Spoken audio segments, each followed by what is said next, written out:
옛날 아주 먼 옛날에 첩첩산중 깊은 골짜기에 사람들의 발길이 드문 조용한 마을이 하나 자리 잡고 있었습니다. 이 마을 끄트머리 산자락이 병풍처럼 둘러쳐진 곳에는 오래되어 낡았지만 기품을 잃지 않은 기와집 한 채가 외롭게 서 있었는데 이곳에는 김선비라 불리는 젊은 학자가 홀로 지내고 있었습니다. 그는 비록 물려받은 재산이 넉넉하지 않아 끼니를 걱정해야 할 형편이었지만 언제나 단정한 옷차림과 온화한 미소를 잃지 않는 선비였습니다. 마을 사람들은 그가 언젠가 큰 뜻을 펼칠 것이라 믿으며 존경의 눈빛을 보냈고 김선비 또한 가난한 살림에도 불구하고 남을 돕는 일이라면 발벗고 나서는 따뜻한 심성의 소유자였습니다. 마당에는 잡초가 무성할 법도 했지만 그는 매일 아침 빗자루질을 게을리하지 않아 흙마당은 언제나 정갈하게 정돈되어 있었고 그 모습은 마치 그의 고든 성품을 그대로 닮아 있는 듯 했습니다. 어느 해 늦가을 겨울이 성큼 다가왔음을 알리듯 찬바람이 매섭게 불어와 문풍지를 거세게 흔들어대던 날이었습니다. 김선비는 겨울을 날 땔감을 마련하기 위해 지게를 지고 집 뒤편의 산으로 향했는데 하늘은 금방이라도 눈을 쏟아낼 듯 회색빛 구름으로 무겁게 내려앉아 있었습니다. 마른 나뭇가지를 주워 모으는 그의 손은 시려왔고 입에서는 하얀 입김이 쉴 새 없이 뿜어져 나왔지만 그는 묵묵히 허리를 굽혀 숲속을 거닐었습니다. 산새들조차 추위를 피해 둥지로 숨어들었는지 산속은 나뭇잎길이 스치며 나는 바스락거리는 소리와 바람 소리만이 가득 차 있어 스산하기 그지없었습니다. 그러다 문득 굵은 눈발이 하나둘씩 흩날리기 시작하더니 이내 앞을 분간하기 힘들 정도로 거친 눈보라가 몰아치기 시작했습니다. 서둘러 하산하려던 김선비의 눈에 저 멀리 소나무 아래 희끄무레한 무언가가 쓰러져 있는 것이 들어왔습니다.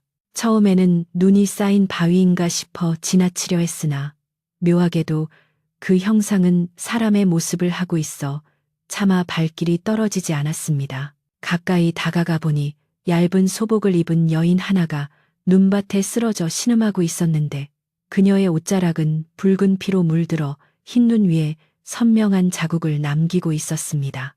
여인의 얼굴은 핏기 하나 없이 창백했고 가녀린 몸은 추위에 덜덜 떨리고 있어 금방이라도 숨이 끊어질 듯 위태로워 보였습니다. 산짐승에게 당한 것인지 아니면 험한 산길에서 발을 헛디딘 것인지 여인의 발목은 심하게 부어올라 걷기 힘든 상태였습니다.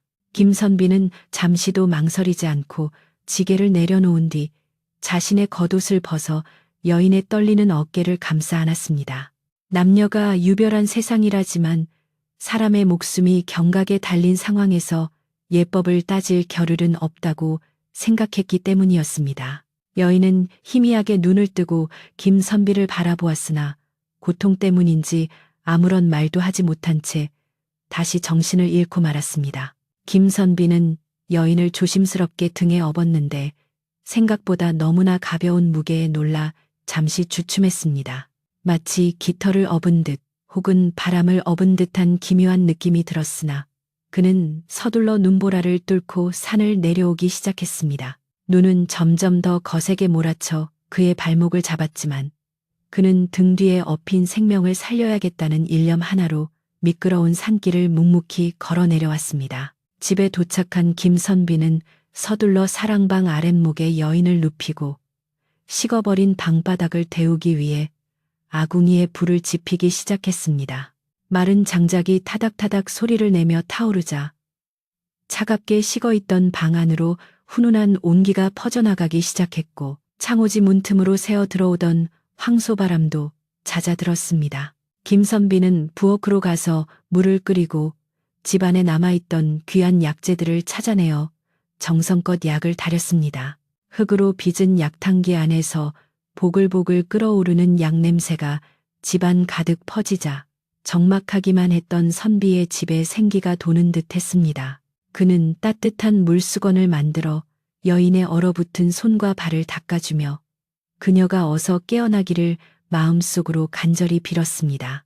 한참의 시간이 흐르고 방 안의 온기가 여인의 몸을 녹이자 그녀는 천천히 눈을 떴습니다. 그녀의 눈동자는 밤하늘의 별처럼 깊고 신비로운 빛을 띠고 있었으며 사람을 홀릴 듯한 묘한 매력을 품고 있었습니다. 낯선 천장을 바라보며 잠시 당황하는 듯했던 여인은 곁에서 자신을 간호하고 있는 김선비를 발견하고는 몸을 일으키려 했습니다. 그러나 김선비는 부드러운 목소리로 그녀를 만류하며 아직 몸이 성취하느니 억지로 움직이지 마시고 편히 누워 계십시오. 라고 말했습니다. 여인은 자신의 발목에 감겨있는 깨끗한 천과 방안을 채우는 따뜻한 공기를 느끼며 자신을 구해준 이가 눈앞의 선비임을 깨닫고 고개를 숙여 깊은 감사를 표했습니다. 여인은 자신의 이름이나 사는 곳에 대해서는 말을 아꼈지만 김선비는 굳이 꼬치꼬치 캐묻지 않았습니다. 그저 갈 곳 없는 처지라면 몸이 나을 때까지 이곳에 머물러도 좋다고 덤덤하게 말할 뿐이었습니다. 사실 김선비의 형편에 식구 하나가 느는 것은 적지 않은 부담이었으나 그는 공경에 처한 이를 외면하는 것은 선비의 도리가 아니라고 여겼습니다. 그는 자신이 먹을 밥을 덜어 여인에게 내어주었고 밤새 끙끙 앓는 소리가 들리면 자다가도 일어나 여인의 상태를 살피는 등 지극정성으로 돌보았습니다. 마을 사람들은 김선비의 집에 낯선 여인이 들어왔다는 소문을 듣고 수군거리기도 했지만 평소 선비의 올곧은 성품을 알기에 그저 어려운 친척이 찾아왔으려니 하고 대수롭지 않게 넘겼습니다. 며칠이 지나자 여인의 상처는 눈에 띄게 호전되었고 창백했던 얼굴에도 조금씩 혈색이 돌아오기 시작했습니다. 기운을 차린 여인은 자리에만 누워있는 것이 미안했는지 김선비가 말릴 새도 없이 집안일을 하나둘씩 거들기 시작했습니다.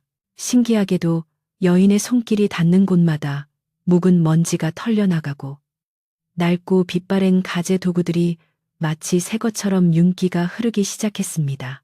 부엌에서는 거친 보리밥 짓는 냄새 대신 구수한 쌀밥 냄새가 나는 듯했고 김치 한 조각을 놓아도 그 맛이 임금님 수라상 부럽지 않을 정도로 훌륭했습니다. 김선비는 이것이 그저 여인의 솜씨가 좋아서일 것이라 생각하며 집안이 정돈되고 활기가 도는 것을 내심 기쁘게 여겼습니다. 어느 날 밤 김선비가 서책을 읽다 잠시 눈을 붙이려는데 창밖에서 사각거리는 소리가 들려왔습니다. 눈이 그친 마당을 누군가 쓸고 있는 소리였는데 문을 열어보니 여인이 얇은 옷차림으로 마당에 눈을 치우고 있었습니다. 달빛을 받아 하얗게 빛나는 그녀의 모습은 사람이 아닌 듯 고고하고 아름다웠으며 빗자루를 쥔 손놀림은 춤을 추듯 유려했습니다. 김선비는 황급히 마당으로 나가 이 엄동설 안에 어찌 나와 계십니까? 몸도 성취하는데 들어가십시다. 라며 여인을 이끌었습니다. 여인은 잠시 놀란 듯했지만 이내 수줍은 미소를 지으며 선비의 따뜻한 배려에 따랐습니다. 그날 밤 김선비는 책장 넘어가는 소리 사이로 들려오는 여인의 숨소리에 묘한 평온함을 느꼈습니다. 그렇게 겨울이 깊어가던 어느 날 김선비의 집에 뜻하지 않은 손님이 찾아왔습니다. 그는 옆마을에 사는 김선비의 먼 친척벌 되는 조씨라는 자였는데 평소 욕심이 많고 남의 것을 탐하기로 소문난 위인이었습니다. 조씨는 대문을 들어서자마자 마당을 훑어보더니 예전과 달리 말끔하게 정돈된 집안 꼴을 보고 눈을 가늘게 떴습니다. 김선비, 혼자 사는 호라비 집이 어찌 이리 윤이 나는가? 혹 숨겨둔 보물단지라도 있는 게 아닌가? 하며 비아냥거리는 조씨의 목소리에는 탐욕이 덕지덕지 묻어 있었습니다. 김선비는 예의를 갖추어 그를 맞이했지만 조씨의 음흉한 눈빛은 자꾸만 안채 쪽을 향해 굴러갔습니다. 그때 부엌에서 다과상을 들고 나오던 여인과 조씨가 마주치게 되었습니다. 여인의 빼어난 미색을 본 조씨는 입을 딱 벌리고 넋을 잃은 듯 쳐다보았으나 이내 정신을 차리고는 음흉한 미소를 지으며 김선비에게 물었습니다. 저 여인은 누군가? 자네 얌전한 고양이 부뚜막에 먼저 올라간다더니 어디서 저런 천하일색을 데려왔는가? 김선비는 산에서 조난당한 이를 구해준 것뿐이라 설명했지만 조 씨는 믿지 않는 눈치였습니다. 오히려 그는 여인을 위아래로 훑어보며 보통 내기가 아니군.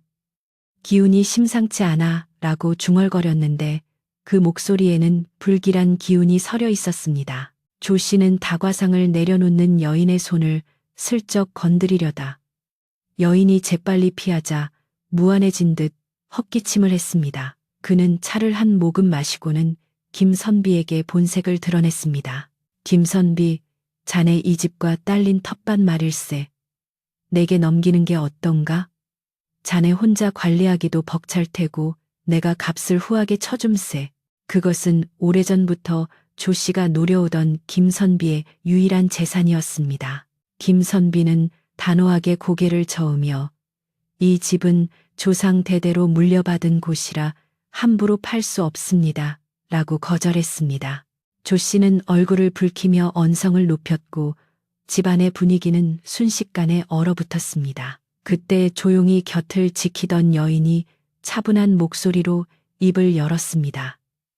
어르신, 남의 집안 내력에 관여하시는 것은 예의가 아닌 듯합니다. 또한 물건에는 주인이 따로 있는 법이니 억지로 탐하신다고 해서 제 것이 되지 않습니다. 여인의 목소리는 크지 않았으나 그 안에는 거역할 수 없는 위험이 서려 있어 조 씨를 주눅들게 했습니다. 조 씨는 묘한 위압감에 눌려 아무 말도 못하고 씩씩거리기만 했습니다. 그는 자존심이 상한 듯 찻잔을 거칠게 내려놓으며 두고 보자 내 기필코 이 집구석의 비밀을 밝혀내고야 말 테다 라는 말을 남기고 황급히 자리를 떴습니다. 조 씨가 돌아간 후 김선비는 깊은 한숨을 내쉬었습니다. 그는 여인에게 미안한 마음이 들어 손님 때문에 놀라셨겠습니다. 저자는 본래 욕심이 많은 사람이니 너무 마음에 담아두지 마십시오. 라고 위로했습니다. 여인은 고개를 저으며 선비님, 저자가 다시 찾아올 것입니다. 저 눈빛은 쉽게 포기할 눈빛이 아닙니다. 라며 걱정스러운 표정을 지었습니다. 김선비는 여인의 말에 일리가 있다고 생각하면서도 설마 같은 피를 나눈 친척이 험한 짓을 하겠냐며 애써 불안한 마음을 감추었습니다. 하지만 창밖의 바람 소리는 아까보다 더 거세게 울부짖고 있어 앞으로 닥쳐올 시련을 예고하는 듯 했습니다. 그날 밤 김선비는 잠을 이루지 못하고 뒤척였습니다. 조 씨의 탐욕스러운 눈빛과 여인의 걱정 어린 말이 머릿속을 맴돌았기 때문입니다.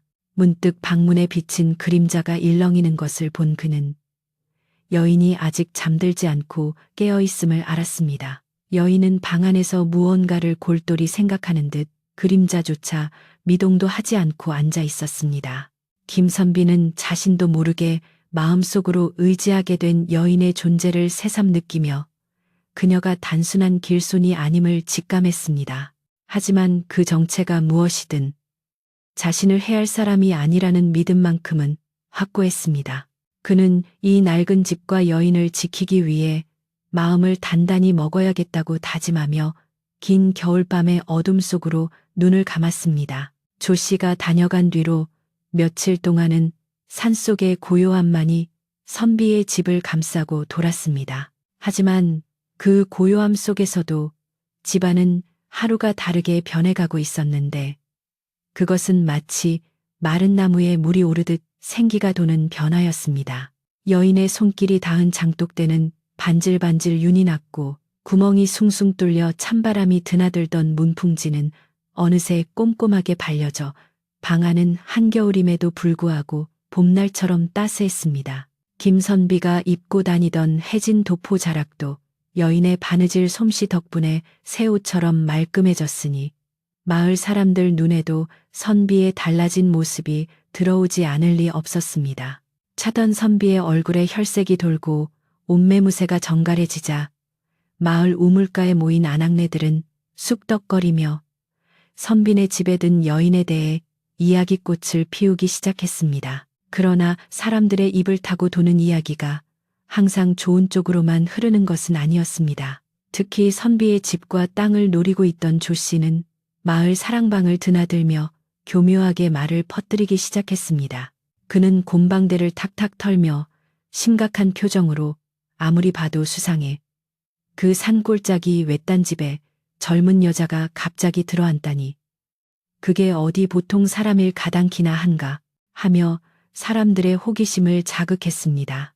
처음에는 그저 선비가 장가를 든 게 아니냐며 웃어넘기던 사람들도 조 씨가 내 눈으로 똑똑히 봤네만 그 여자의 눈빛이 사람의 것이 아니었어. 밤이 되면 짐승처럼 눈이 번들거리는 게 필시산에서 내려온 요물이 틀림없네라고 거듭 주장하자 조금씩 동요하기 시작했습니다. 산짐승이 사람으로 둔갑한다는 옛 이야기를 믿는 순박한 시골 사람들에게 조 씨의 말은 꽤나 그럴싸한 공포로 다가왔습니다. 조 씨는 여기서 멈추지 않고 밤마다 선비의 집 주변을 어슬렁거리며 꼬투리를 잡으려 혈안이 되어 있었습니다. 달이 구름에 가려 유난히 어두운 어느 날 밤 조 씨는 숨을 죽이고 선빈의 담장 너머를 훔쳐보았습니다. 안채의 방문에는 호롱불 빛을 받아 여인의 그림자가 비치고 있었는데 바느질하는 여인의 그림자가 어쩐지 기이하게 일렁이는 듯했습니다. 바람에 문풍지가 떨려 그런 것일 수도 있었으나 이미 의심으로 가득 찬 조 씨의 눈에는 그 그림자가 마치 9개의 꼬리를 가진 짐승이 웅크리고 있는 것처럼 보였습니다. 조 씨는 등골이 오싹해져 비명도 지르지 못한 채 엉금엉금 기어서 그곳을 도망쳐 나왔지만 공포심은 곧 비열한 확신으로 바뀌어 그의 탐욕에 불을 지폈습니다. 다음 날 조 씨는 마을에서 가장 입이 가벼운 사람들을 모아놓고 자신이 본 것을 부풀려 떠벌렸습니다. 내 어제 그 집 담장을 넘겨다 보았는데 글쎄 그 여자가 생닭을 뜯어먹고 있지 뭔가. 그림자가 집채만한 여우 모양이었네. 그의 거짓말은 순식간에 마을 전체로 퍼져나갔고 사람들은 선비의 집 근처에는 얼씬도 하지 않으려 했습니다. 심지어 아이들이 울면 저기산 및 선빈의 집에 사는 마녀가 잡아간다라고 겁을 줄 정도로 민심은 흉흉해졌습니다. 김선비가 가끔 마을에 내려와 장을 보려 하면 상인들은 슬금슬금 자리를 피하거나 물건을 팔지 않겠다고 손사래를 쳤는데 선비는 영문을 몰라 당황하면서도 타고난 점잖음 때문에 화를 내지 못하고 빈손으로 돌아오기 일쑤였습니다. 선비도 마을의 분위기가 심상치 않다는 것을 눈치채지 못한 것은 아니었습니다. 마을 사람들의 차가운 시선과 뒤에서 들리는 수군거림이 자신을 향한 것이 아니라 집안에 있는 여인을 향한 것임을 깨달은 선비의 마음은 무겁기만 했습니다. 그는 여인이 이 사실을 알면 상처를 받을까 염려되어 내색하지 않으려 애썼지만 영민한 여인은 이미 집 밖의 공기가 달라졌음을 감지하고 있었습니다. 어느 날 저녁상을 물리며 여인이 조심스럽게 입을 열었습니다. 선비님, 저 때문에 곤란을 겪고 계신 줄 압니다. 제가 떠나는 것이 도리에 맞을 듯합니다. 그녀의 목소리는 담담했지만 그 눈빛에는 깊은 슬픔과 선비에 대한 미안함이 가득 담겨 있었습니다. 김선비는 읽고 있던 책을 덮으며 단호하게 고개를 저었습니다. 무슨 섭섭한 말씀을 하십니까? 뜬 소문이란 바람과 같아서 불다 보면 잦아드는 법입니다. 그리고 갈 곳도 없는 분을 엄동설 안에 내치는 것은 짐승이나 할 짓이지 사람이 할 도리가 아닙니다. 선비의 목소리에는 흔들림 없는 강직함이 서려 있었고 여인은 그 따뜻한 마음에 목이 메어 더 이상 말을 잇지 못했습니다. 선비는 오히려 여인을 안심시키기 위해 평소보다 더 큰 소리로 글을 읽었지만 창밖에서 들려오는 겨울바람 소리는 마을 사람들의 원성처럼 거칠게 들려와 그의 마음 한구석을 어둡게 만들었습니다. 그러던 중 선비의 집 사정을 누구보다 잘 알고 있는 이웃집 할멈이 찾아왔습니다. 마을 어귀에 사는 이 할멈은 꼬부랑 허리에 지팡이를 짚고 다녔지만 마을의 대소사를 훤히 꿰뚫고 있는 지혜로운 노인이었습니다. 할멈은 조 씨가 퍼뜨린 흉흉한 소문을 듣고도 아랑곳하지 않고 갓 쪄낸 시루떡을 배보자기에 싸서 선비의 집을 방문했습니다. 마당에서 비지를 하고 있던 여인은 할멈을 보고 공손하게 허리를 굽혀 인사를 올렸고 할멈은 주름진 눈을 가늘게 뜨고 여인을 찬찬히 뜯어보았습니다. 보통 사람 같으면 할멈의 날카로운 눈빛에 기가 눌려 고개를 돌렸을 테지만 여인은 맑고 고요한 눈으로 할멈을 응시할 뿐이었습니다. 할멈은 여인의 손을 덥석 잡았습니다. 거칠고 투박한 할멈의 손과 달리 여인의 손은 백옥처럼 희고 부드러웠으나 얼음장처럼 차가운 기운이 느껴졌습니다. 하지만 할멈은 놀라는 기색 없이 여인의 손등을 토닥이며 말했습니다. 손이 차구나. 마음 쓸 일이 많아 속이 타니 손발이 식는 게지.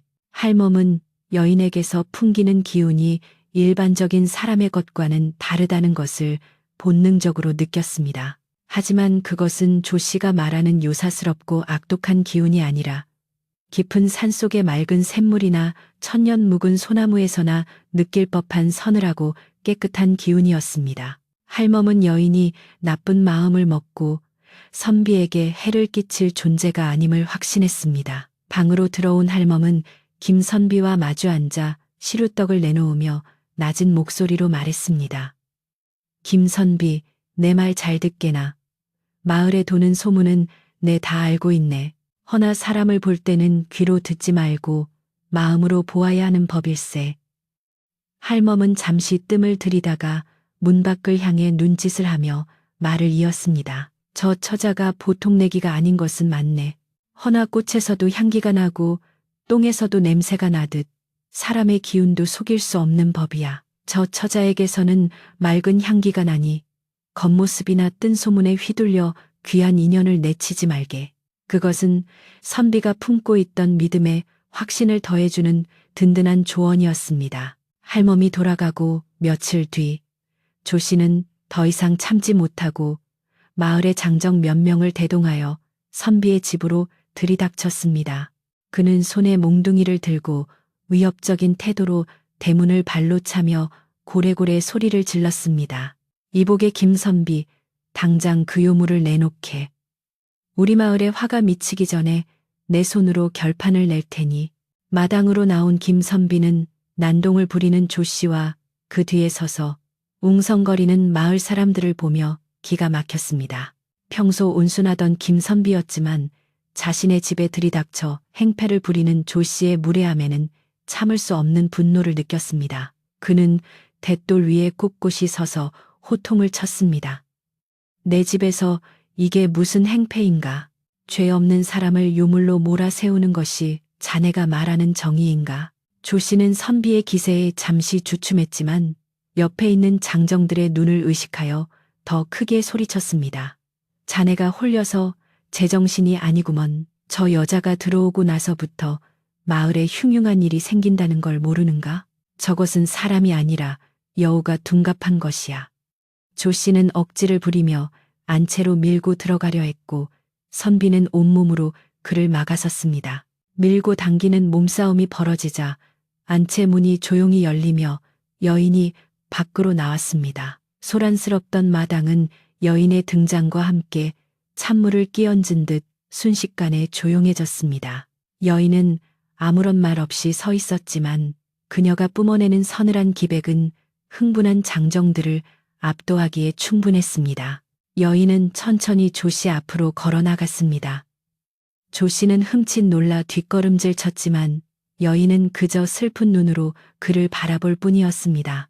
어르신, 제가 떠나기를 원하신다면 그리하겠습니다. 하오나 죄 없는 선비님을 괴롭히지는 말아 주십시오. 여인의 목소리는 바람결처럼 부드러웠지만 그 속에 담긴 힘은 조 씨의 양심을 찌르는 듯했습니다. 마을 사람들은 여인의 고운 자태와 정중한 태도를 보며 조 씨의 말처럼 흉악한 요괴라고는 도저히 믿기지 않는다는 눈치였습니다. 웅성거림은 점차 조 씨를 향한 의심으로 바뀌어갔고 조 씨는 분위기가 반전되자 당황하여 얼굴이 불그락 푸르락해졌습니다. 조 씨는 이대로 물러설 수 없다고 생각했는지 품속에서 부적 한 장을 꺼내들며 여인에게 던졌습니다. 이 요망한 것, 내 이 부적으로 내 정체를 밝혀주마. 종이 쪼가리가 여인의 옷자락에 닿았지만 아무런 일도 일어나지 않았습니다.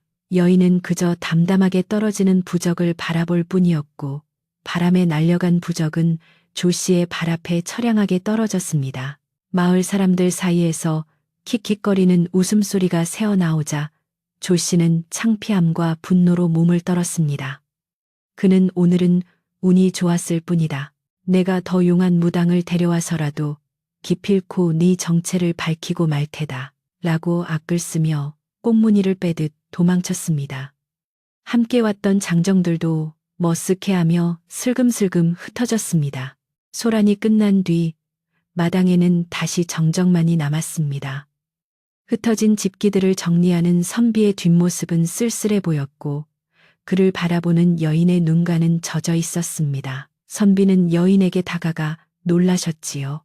면목이 없습니다라고 사과했습니다. 여인은 고개를 저으며 아닙니다. 모든 것이 제 부덕의 소치입니다라고 대답했습니다.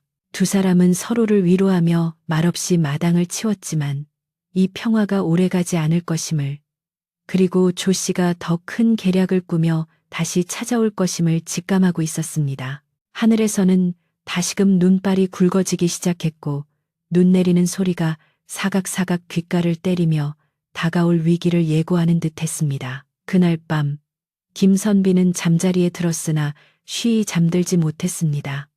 벽 하나를 사이에 두고 누워있을 여인 역시 잠 못 이루고 뒤척이는 소리가 들려왔습니다. 선비는 자신의 안위보다 여인의 안전이 더 걱정되었습니다. 조 씨가 물러간 것은 잠시뿐일 테고 그의 욕심이 채워지지 않는 한 이 소란은 끝나지 않을 것이 분명했습니다. 선비는 어둠 속에서 천장을 응시하며 조상님께 이 위기를 지혜롭게 헤쳐나갈 수 있게 해달라고 기도했습니다. 그때 밖에서 부스럭거리는 소리와 함께 누군가가 대문을 억지로 여는 소리가 희미하게 들려왔습니다. 바람 소리에 묻혀 지나칠 뻔했으나 선비의 예민해진 귀는 그 소리를 놓치지 않았습니다. 밤하늘을 가로지르는 차가운 바람 소리에 묻혀 희미하게 들려오던 대문 빗장 여는 소리는 예민한 김선비의 귀를 피해 가지 못했습니다.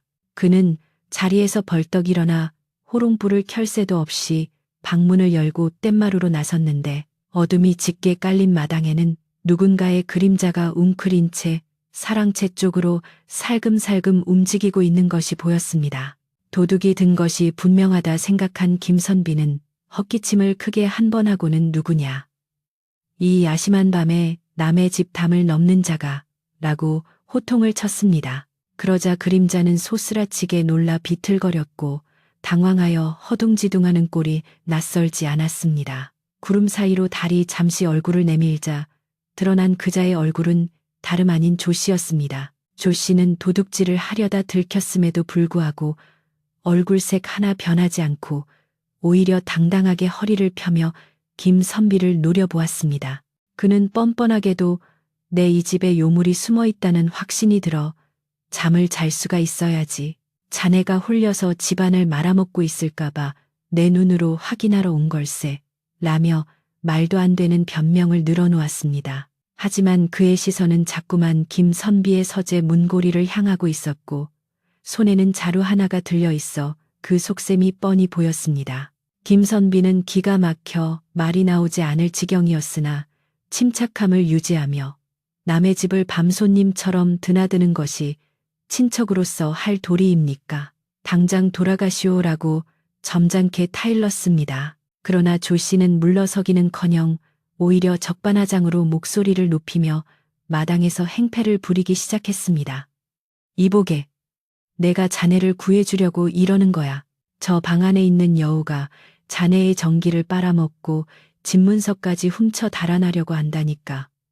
그의 고함 소리는 고요한 산골 마을에 새벽 공기를 찢어놓을 듯 날카로웠습니다. 조 씨가 이렇게 큰 소리로 떠드는 것은 미리 약속된 신호인 듯 했습니다. 그의 고함이 터지자마자 대문 밖에서 웅성거리는 소리가 들리더니 횃불을 든 마을 사람들이 하나둘씩 마당으로 들이닥치기 시작했습니다.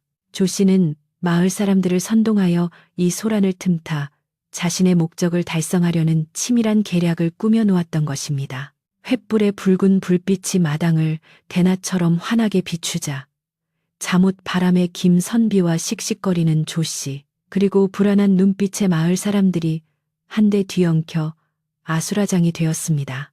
조 씨는 사람들의 시선이 집중되자 마치 투사가 된 양 의기양양하게 외쳤습니다. 보시오. 김선비가 저 요물에게 홀려 제정신이 아니오. 내 분명히 보았는데 저 여자가 밤마다 서재를 뒤지며 집문서와 폐물을 훔치고 있었소. 내가 그걸 막으려다 이렇게 봉변을 당하는 것이오.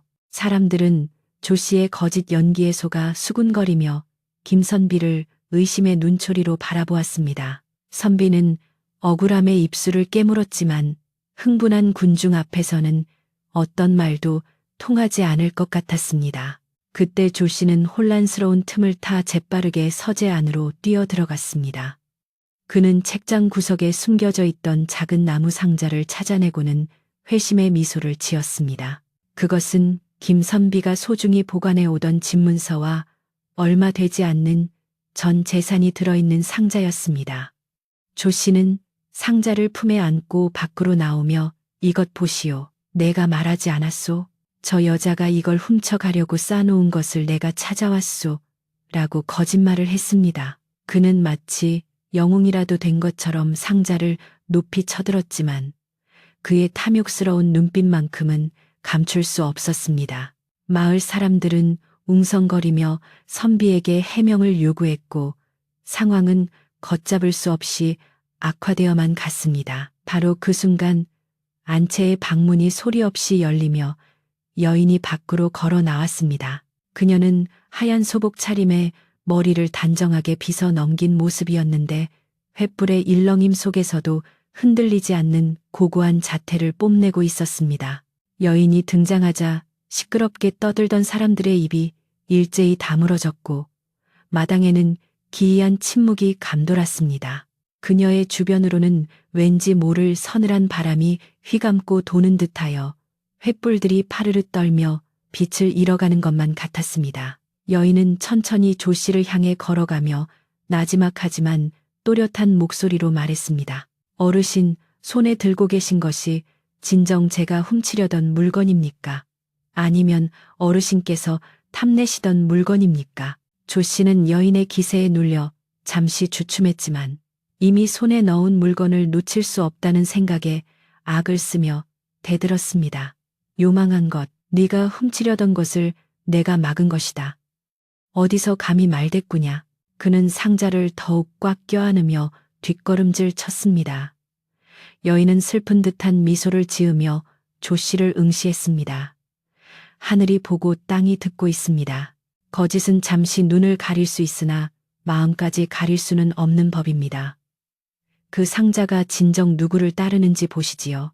여인의 말이 끝나자마자 조 씨가 들고 있던 나무 상자에서 덜커덕거리는 소리가 나기 시작했습니다. 마치 상자 안에 살아있는 무언가가 들어있어 밖으로 나오려고 발버둥 치는 듯한 소리였습니다. 놀란 조 씨는 상자를 떨어뜨리지 않으려고 안간힘을 썼지만 상자는 점점 더 뜨거워지기 시작했습니다.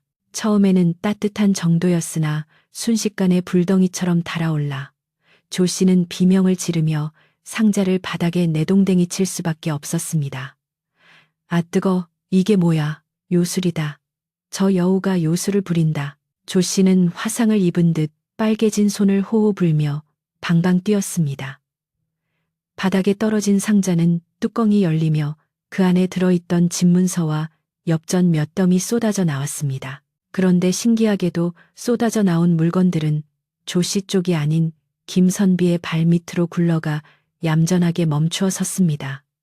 마치 원래 주인을 찾아가는 강아지처럼 말입니다. 마을 사람들은 눈앞에서 벌어진 기이한 광경에 입을 다물지 못했습니다. 여인은 한 발짝도 움직이지 않았고 손가락 하나 까딱하지 않았는데 물건들이 스스로 주인을 찾아가는 모습은 누가 봐도 조 씨의 거짓말을 증명하는 셈이었습니다. 여인은 차분하게 말을 이었습니다. 물건에도 혼이 있어 주인의 덕을 알아본다고 했습니다. 선비님의 물건들이 어찌 도둑의 품에 안기겠습니까? 그녀의 말은 마을 사람들의 가슴에 깊은 울림을 주었습니다. 사람들은 그제야 조 씨가 탐욕에 눈이 멀어 선량한 선비를 모함하고 자신들을 이용했음을 깨닫게 되었습니다. 군중 속에서 저런 천하의 몹쓸 놈 같으니라고 하는 비난의 목소리가 터져 나오기 시작했습니다. 조 씨는 사색이 되어 어쩔 줄을 몰라 했습니다. 그는 자신의 거짓말이 들통난 것은 물론이고 알 수 없는 힘에 의해 망신을 당했다는 공포감에 휩싸였습니다. 그는 여인을 손가락질하며 저건 사람이 아니야. 귀신이야. 너희들도 봤지? 상자가 혼자 움직이는 걸 하고 소리쳤지만 이미 돌아선 민심을 되돌릴 수는 없었습니다. 오히려 마을 사람들은 자네의 탐욕이 귀신보다 더 무섭네라며 조 씨를 애워싸고 힐난했습니다. 궁지에 몰린 조 씨는 쥐구멍이라도 찾고 싶은 심정이었으나 도망갈 곳조차 마땅치 않아 식은땀만 줄줄 흘리고 있었습니다. 그때 조 씨의 넓은 소매 안에서 무언가가 툭 하고 떨어졌습니다. 그것은 며칠 전 김선비의 집을 방문했을 때 슬쩍 훔쳤던 은수저 한 벌이었습니다. 땡그랑 소리를 내며 떨어진 은수저는 달빛을 받아 반짝였고 그것은 조 씨가 도둑이라는 움직일 수 없는 증거가 되었습니다. 사람들은 혀를 차며 조 씨를 경멸 어린 눈빛으로 바라보았습니다. 집문서도 모자라 숟가락까지 훔치다니 양반의 탈을 쓰고 어찌 저런 짓을. 사람들의 비난이 빗발치자 조 씨는 더 이상 버티지 못하고 얼굴을 감싸 쥐었습니다. 그의 위신은 땅에 떨어졌고 탐욕이 불러온 참담한 결과였습니다. 여인은 떨고 있는 조 씨에게 다가가 조용히 말했습니다. 어르신, 이제 그만 돌아가십시오. 그리고 다시는 이 집에 얼씬도 하지 마십시오.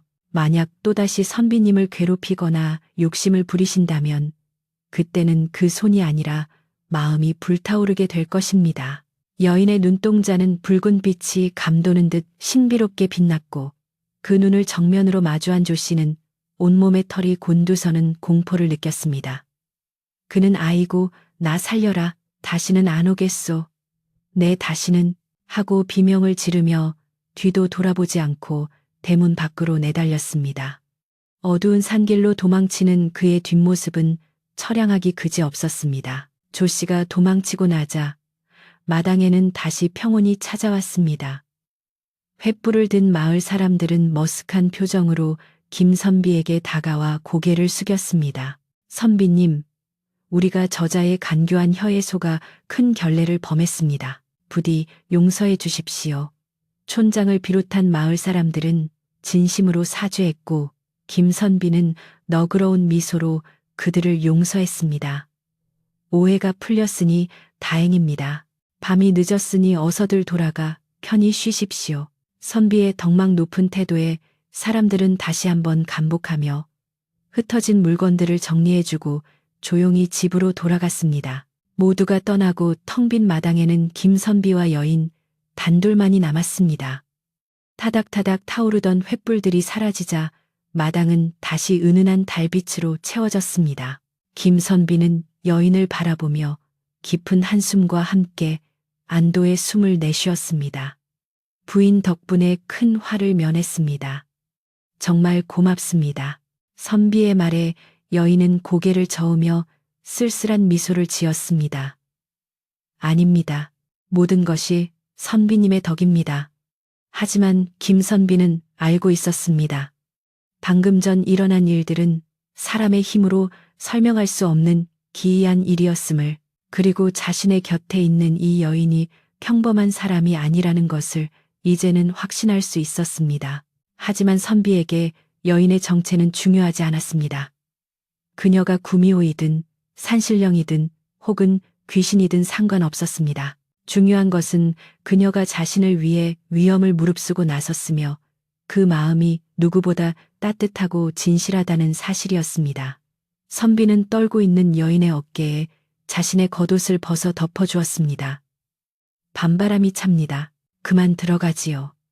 여인은 선비의 따뜻한 배려에 눈시울을 붉히며 고개를 끄덕였습니다. 두 사람은 나란히 툇마루에 앉아 폭풍우가 지나간 뒤에 고요한 밤하늘을 올려다보았습니다. 하지만 그 고요함 속에는 머지않아 다가올 이별의 예감이 깃들어 있어 두 사람의 마음을 애틋하게 만들었습니다. 조 씨가 혼비백산하여 도망친 후 마을에는 다시금 평화가 찾아왔습니다. 선비의 집을 감싸고 있던 흉흉한 소문들은 봄눈 녹듯 사라졌고 마을 사람들은 다시 예전처럼 선비를 존경하며 따르기 시작했습니다.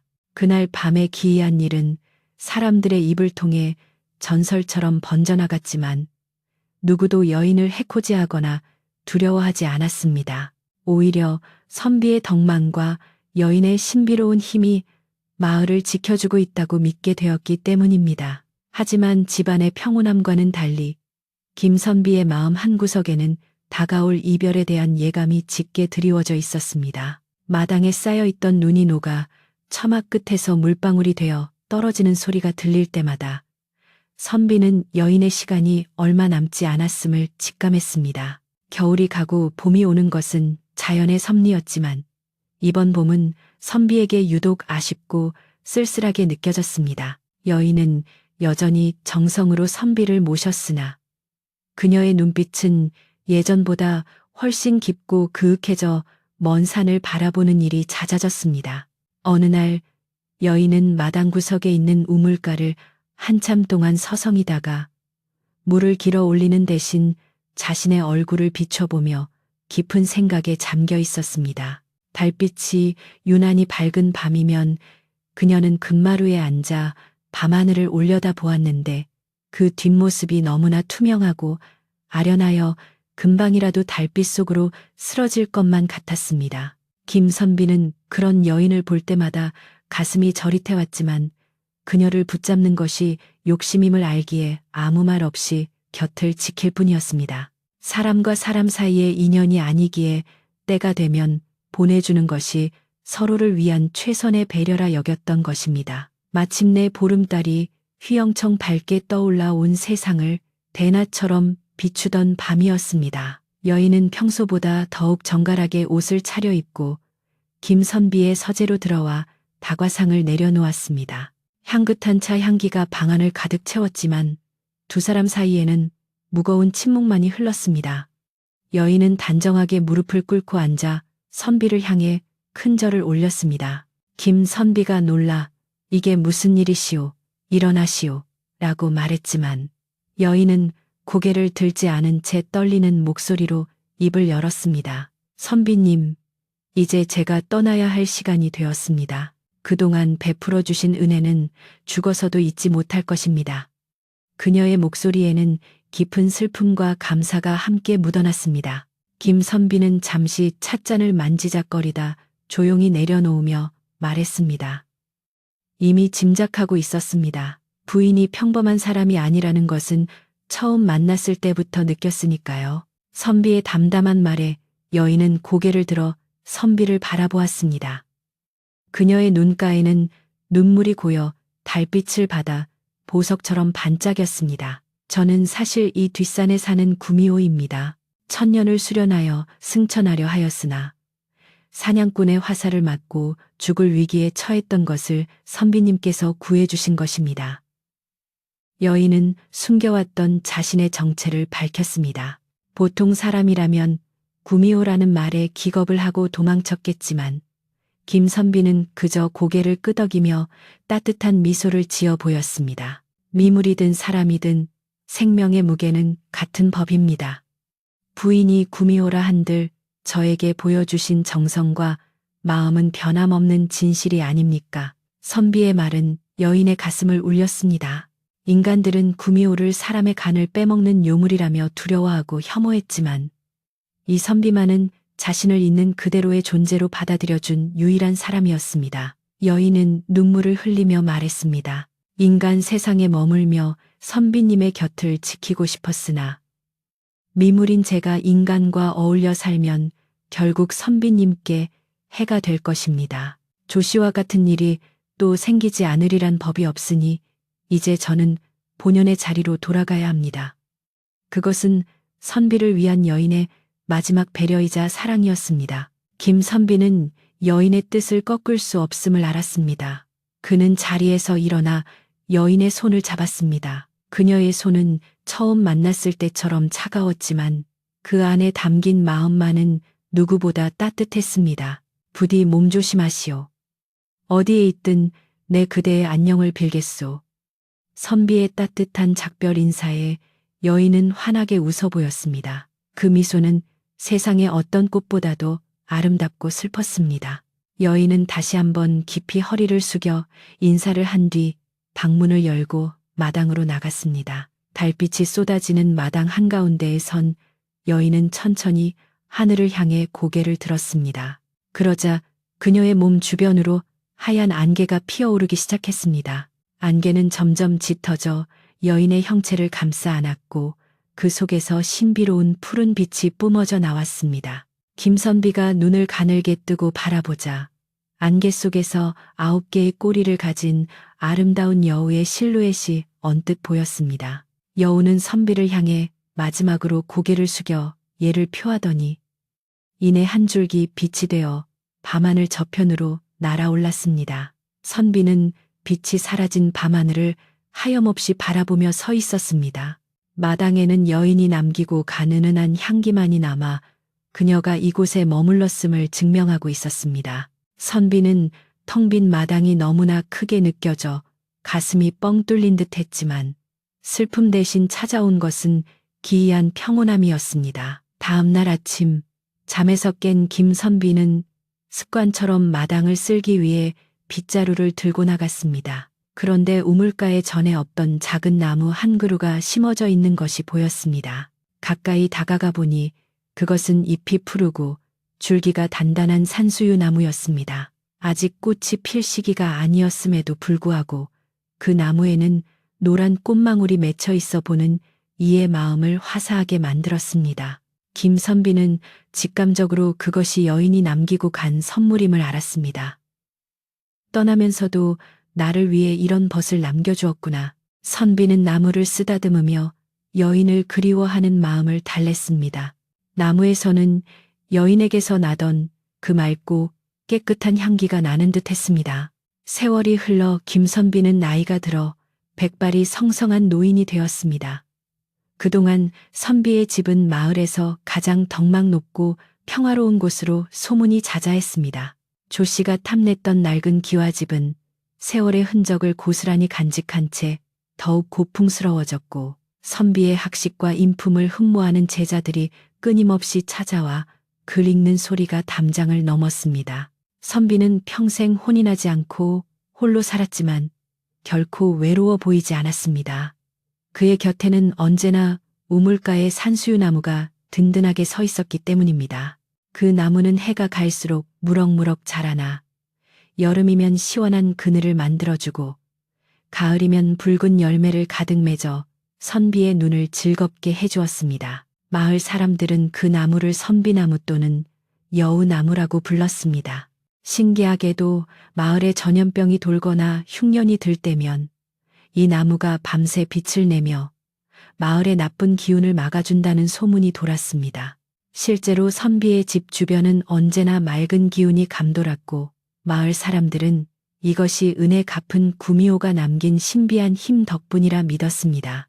욕심쟁이 조 씨는 그 후로 어떻게 되었는지 아무도 아는 이가 없었으나 사람들은 그가 자신의 탐욕 때문에 비참한 최후를 맞이했을 것이라 수군거렸습니다. 선비는 가끔 나무 아래 평상에 앉아 젊은 날 눈보라치던 밤에 찾아왔던 신비로운 여인을 추억하며 미소 짓곤 했습니다.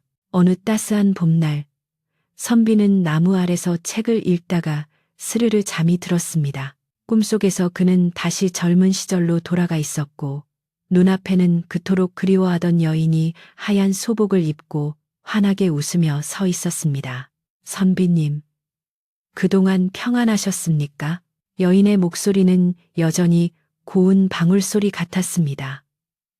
선비는 반가움에 손을 내밀었지만 여인은 잡히지 않고 꽃잎이 되어 흩날렸습니다. 잠에서 깬 선비의 무릎 위에는 노란 산수유 꽃잎 하나가 살포시 내려앉아 있었습니다. 선비는 꽃잎을 집어들고 허어로운 웃음을 지었습니다. 비록 몸은 떨어져 있어도 마음만은 언제나 함께였음을 깨달았기 때문입니다. 그 후로도 오랫동안 선비의 집 우물가에 있는 산수유나무는 철마다 아름다운 꽃을 피우고 열매를 맺으며 그 자리를 지켰습니다. 선비가 세상을 떠난 뒤에도 나무는 시들지 않고 더욱 울창해져 마치 주인을 잃은 집을 끝까지 지키려는 듯 늠름하게 서 있었습니다. 후대 사람들은 이 나무를 보며 겉모습에 얽매이지 않고 진심으로 서로를 위했던 선비와 구미호의 아름다운 이야기를 전하고 또 전했습니다.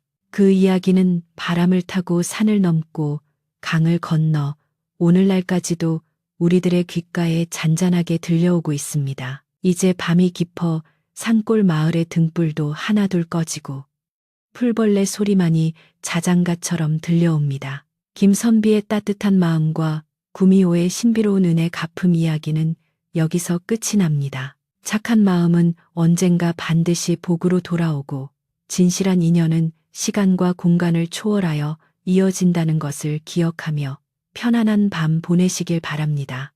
선비의 집 마당을 비추던 그 은은한 달빛이 당신의 꿈속에도 깃들기를 바라며 이야기꾼은 이만 물러가겠습니다. 부디 따뜻하고 포근한 꿈 꾸십시오.